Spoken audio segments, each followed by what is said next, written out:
মো কুম্পারে কেতে বারুদ ଅଛି আজি আরম্ভ কলে কোনা মু ভট্টি গাউছি আইয়া ভট্টি গাইল রাজ্য না নাই না রাজা না নাই নাই নাই রানী না নাই নাই সময় না নাই নাই বহি আরম্ভরু 35 মিনিট গলা প্রভাত বর্ণনা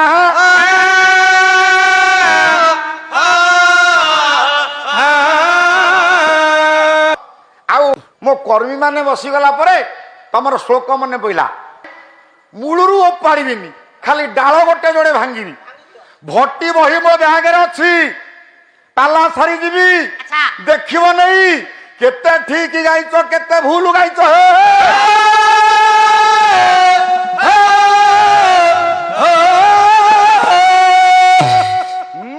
আইয়া বাবুরে আরে। কালি সে পথর কোউঠি ভাসিলা ଆଉ সে কথা কহি পারলেননি নাই নাই ষোল কোউঠি বুড়লা সে কথা কহি পারলেননি না না যদি মো উত্তরটা ভুল হেলা ঠিক উত্তরটা কোন জଣେଇ দেলনি তাহলে তুমি কেমিতিকা পালা পালা জଣା পড়ি থান্তা হে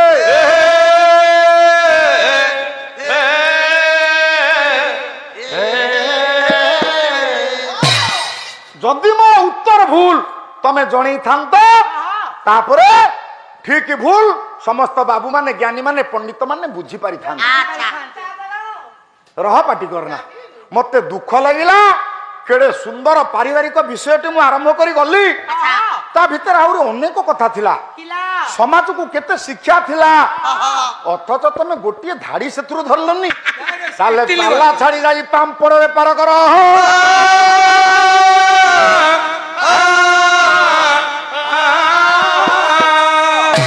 আজি সে বিষয় কোউঠু ছাড়িছন্তি ছাড়িছন্তি কোন সারে রাবণ বসিছি আচ্ছা বিভীষণ আসিকি পৌঁছিছি বিভীষণ কহুছি মর্কটକୁ তুমি চিনিছ মর্কট ତମ ଲଙ୍କାପୁରଟାକୁ ଛାରକାର କରିଦେଇଛି যাই এই ছাড়িকি যাই ଆଉ ছাড়ি তাহলে বিভীষণ আসি রামଙ୍କ পাদ তଳେ শরণ পশি যাইছে হ্যাঁ এই কথা তো আইয়া এউঠু মু আগকু নেবি দেখ আদিত্য বাবু শুন বহি মু পূরণ করছি কি নাই আউ 2 দিন কালি মো বহি যদি পূরণ করিন তোমাকে আউ গোটে দিন সময় আছে নলে অনুষ্ঠান বেলা কালি তোমাকে পয়সা দেই সারলা পরে তমঠু তম পয়সা দিখিতি ছড়াই কিরি নেব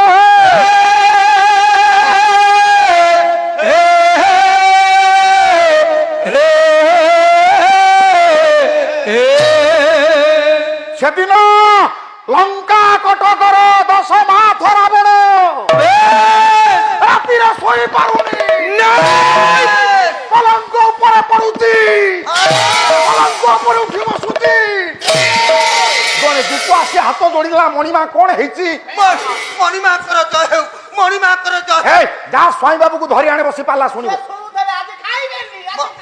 মণিমাଙ୍କର জয় ହେଉ মণিমাଙ୍କର জয় এপটে বিভীষণ রামଙ୍କ পাদ তলে শরণ পশি যাইছি হে প্রভু সে পাপী রাবণ মো ভাই হেলে বি মু কেবে অন্যায় পাখে যাবি না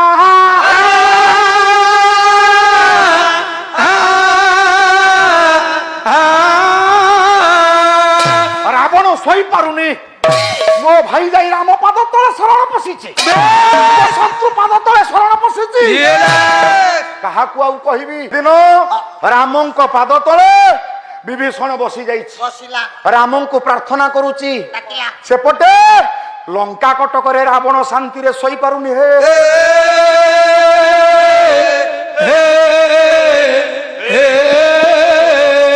বিভীষণ ডাকুচি রামଙ୍କୁ নীলাম্বুজ শ্যাম সীতা সমার পিতলাম ভাগ সীতা সমার পিতলাম ভাগ সীতা সমার পিতলাম ভাগ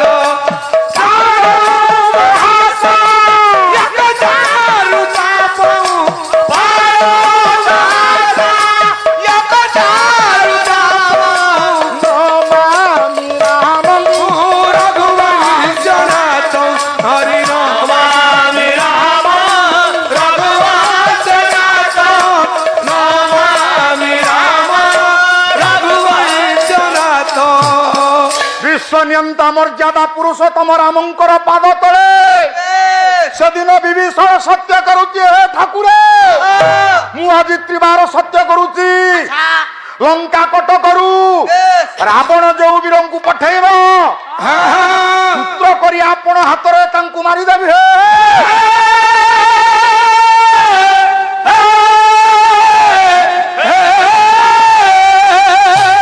ରାମ ଖୁସି ହେଇଗଲେ, କହିଲେ 5 ଦିନରେ କେତେ ବଡ ସେତୁ ବନ୍ଧକୁ ବାନ୍ଧିଦେଲି। ସେତୁ ଆଜ୍ଞା 5 ଦିନରେ ବନ୍ଧା ହେଇଥିଲା, 5 ଦିନରେ ବନ୍ଧ ବାନ୍ଧିଦେଲି। ଲଙ୍କା କଟକରୁ କେତେ ବଡ ବଡ ବୀର ଆସୁଛନ୍ତି, ମୁଁ ଜଣ ଜଣ କରି ସମସ୍ତଙ୍କୁ ମାରୁଛି। କେଉଁ ଦିନ ସେ ରାବଣ ମରିବ, ମୋ ପ୍ରାଣ ପ୍ରିୟା ସୀତାଙ୍କର ଉଦ୍ଧାର ହେବ।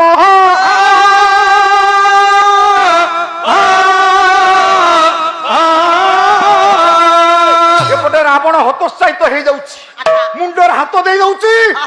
ବିଭୀଷଣ ଟା ପଳେଇ ଗଲା, ମୁଁ ଯାହାକୁ ପଠଉଛି ରାମ ତାକୁ ମାରି ଦଉଛନ୍ତି।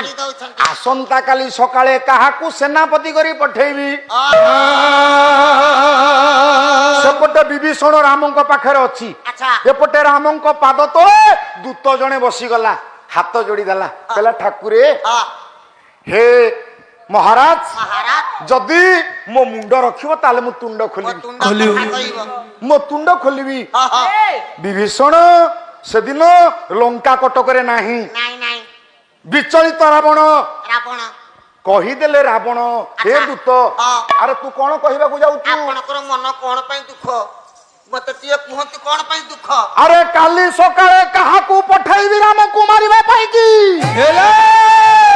ଜଣେ ଅଛି ମଣି ନା ଜଣେ ଅଛି, ଏ ଲୋକାଗଡରେ ଜଣେ ଅଛି। ଯଦି ଆପଣ କହିବେ ଅନୁମତି ଦେବେ ତା ନାଁଟା ମୁଁ ଆପଣଙ୍କୁ କହିବି। ସେଦିନ ଦୂତ ରାବଣକୁ ହାତ ଯୋଡି କହୁଛି, ଠାକୁରେ ମୋ ମୁଣ୍ଡ ରଖିଲେ ମୁହଁ କଥା ଖୋଲିବ। ଯାହାକୁ ଆପଣ ଭାଇ ବୋଲି ଚିହ୍ନିଲେନି, ଯାହାକୁ ଶତ୍ରୁ ଭାବି ପଦାଘାତ ମାରି ଇଏ ଲଙ୍କା କଟକରୁ ତଳିଦେଲେ, ଆପଣଙ୍କର ସାନ ଭାଇ ବିଭୀଷଣ ରାମଙ୍କ ପାଦରେ ଶରଣ ନେଲା। ସେଇ ବିଭୀଷଣର ଗୋଟିଏ ପୁଅ, ତା ନା ତରଣୀସେନ, ମହାବଳିଆନ, ଅନେକ ଯୁଦ୍ଧ ବିଦ୍ୟା ଶିଖିଛି। ଆସନ୍ତା କାଲି ସକାଳେ ସେ ରାମ ବିରୁଦ୍ଧରେ ସେନାପତି ହେଇଗଲେ, ରାମଙ୍କୁ ମାରି ମୁଣ୍ଡ ଗଣ୍ଡି ଅଲଗା କରିଦେବ।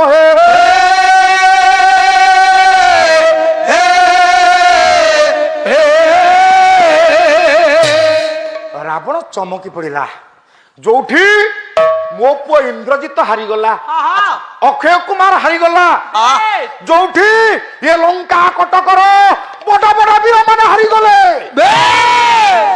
ସାମାନ୍ୟ ବାଳକ ତରଣୀସେନ ସେ ସତରେ ରାମଙ୍କୁ ପରାସ୍ତ କରିପାରିବ? ସତରେ ରାମଙ୍କୁ ମୋ ବିରୁଦ୍ଧରେ ହଟାଇ ପାରିବ? ଆଜ୍ଞା ଯା ଯା, ସେ ତରଣୀସେନ କୋଉଠି ଅଛି ମୋ ପାଖକୁ ଡାକିଦେ। ଏବେ ବୀରବାଦ୍ୟ ବାଜିବ, ସୈନ୍ୟ ସାମନ୍ତ ସଜିତ ହେବେ। ଏ ଲଙ୍କା କଟକରୁ ସୈନ୍ୟବାହିନୀ ଯାଇ ରାମଙ୍କୁ ଆକ୍ରମଣ କରିବ।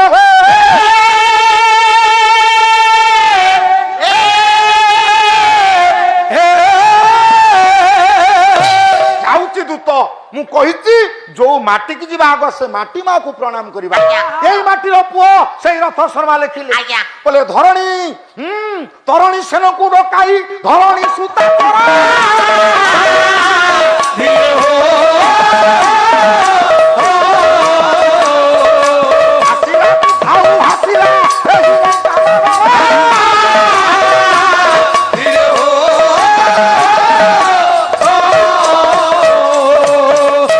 ଡାକିଦେଲେ। ତରଣୀସେନ ଆସିଛି, ହାତ ଯୋଡି ପ୍ରଣାମ କଲା, हे राजन हे ज्येष्ठ पिता मोर प्रणाम ग्रहण करंतु मोर होती प्रणाम ग्रहण कर यशस्वी भव हेले आपण मते डकई पठेइले तरुणी पितामह तू कोन चाहूचु तो राज्य लंका ध्वंस हे जाऊ मु एकता चाहुनी पितामह आपण कोन पे मते तू कोन चाहूचु ए लंका कटक सबमय हे जाऊ आपण का आदेश मु पालन करिबि कुहंती पिता ମୋ କଥା ମାନିବୁ କରିବି ପିତା। ଯିଏ ମୋର ଶତ୍ରୁ ଆଚ୍ଛା ଯିଏ ଦେଶର ଶତ୍ରୁ ହଁ। ଯିଏ ରାଜ୍ୟର ଶତ୍ରୁ ବେଶ। ସିଏ କଣ ତୋର ଶତ୍ରୁ ନୁହେଁ? ତାହେଲେ ମୋ କଥା ମାନି ତୁ ଏବେ ସେନାପତି ବେଶରେ ବାହାରି ପଡ। ଯଥା ଆଜ୍ଞା ମଣିମା କଥା ଆଜ୍ଞା। ରାବଣ ପାଦରେ ସେ ତ ପ୍ରଣାମ କରିଲା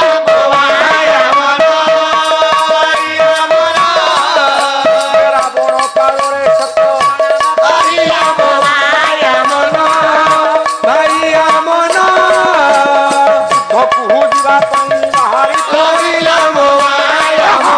ଯୁଦ୍ଧକୁ ଯିବା ପାଇଁ ହଁ। ସେ ପ୍ରବେଶ ହେବା ପାଇଁ ଚିନ୍ତା କରୁଛି। ଆଚ୍ଛା। ହେଲା କଣ କରିବି? ଯଦି ମନା କରିବି ମୁଁ ଯୁଦ୍ଧକୁ ଯିବିନି ଏ ରାବଣ ମତେ ମାରିଦବ। ମାରିଦବ। ମୁଁ ଯଦି ଯିବି ରାମ ମାରିବେ, ହଁ ହଁ ଯଦି ନ ଯିବି ରାବଣ ମାରିବ। ମାରିବ ତେଣୁ ଆଜିଠୁ ମରିବାଟା ମୋର ସାର ହେଇଗଲା। ତାର ହେଇଗଲା। ମୋ ବାପା ଯୋଉଠି ଶରଣ ପଶିଛନ୍ତି ହଁ ହଁ ସେ ଶତ୍ରୁ ପାଖରେ ବୋଉ ଯାଏ ମରିଯିବି। ଆଚ୍ଛା। ଇଏ ରାବଣ ପରି ପାପି ହାତରେ ମୁଁ ମରିବାକୁ ଚାହେଁ ନା। ଚାହେଁ ନା, ଚାହେଁ ନା। ମନେ ପଡି ଯାଇଛି ସେଦିନ ସେଇ ରାମଙ୍କ କଥା। ହେ ପ୍ରଭୁ ଏ ଅଧମ ମୂର୍ଖ ଆଜି ଆପଣଙ୍କ ସହିତ ଯୁଦ୍ଧ କରିବାକୁ ଯିବ। ଆଚ୍ଛା। ଯାହା ଦୋଷ ରହିବ ମତେ କ୍ଷମା କରିଦେବେ।